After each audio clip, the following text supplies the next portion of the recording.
ne kadar koca olsam da değerim min cavana.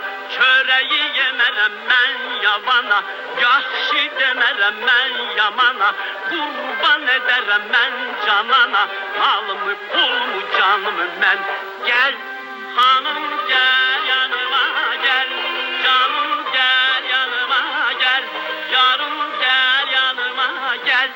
Ben ölüm ben ölüm ben ölüm gel, ben ölüm ben ölüm ben ölüm gel. Aguzum gel yanıma, canımı veririm ben yarıma. Kurban ederim ben canana, malımı pulumu canımı ben.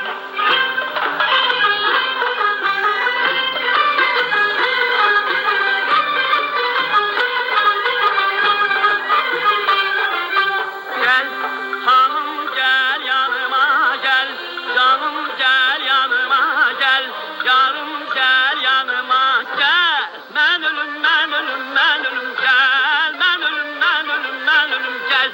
Aguzum gel yanıma, canımı veririm ben yarıma. Kurban ederim ben canana, malımı pulumu canımı ben.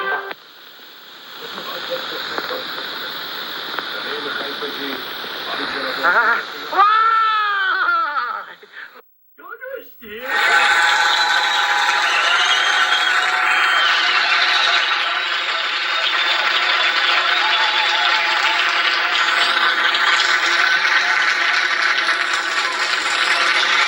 خیلی متشکرم. مرسی. درود به همه شما عزیزان.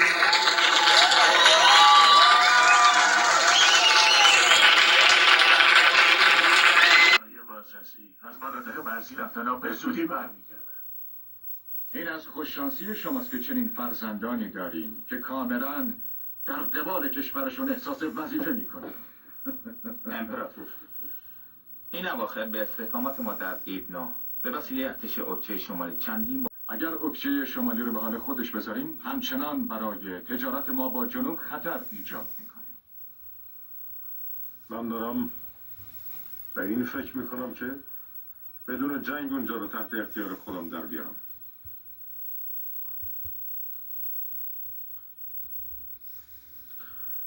برای همین میخوام یک هیئت تجاری رو به اوکشه بفرستم. پدر جان، خواهش میکنم منو به اونجا بفرستین. من میتونم راهی پیدا کنم تا اوکشه رو با روش‌های صلح‌آمیز تحت اختیار خودمون در بیارم. من بهت اجازه نمیدم. ولی مادر جان، تو سن و تجربه کافی برای انجام چنین مأموریت خطرناکی نداری. با گرفتن دشمنی اوکچه با ما رفتن به اونجا برای شما خطرناکه. زمانی که پدر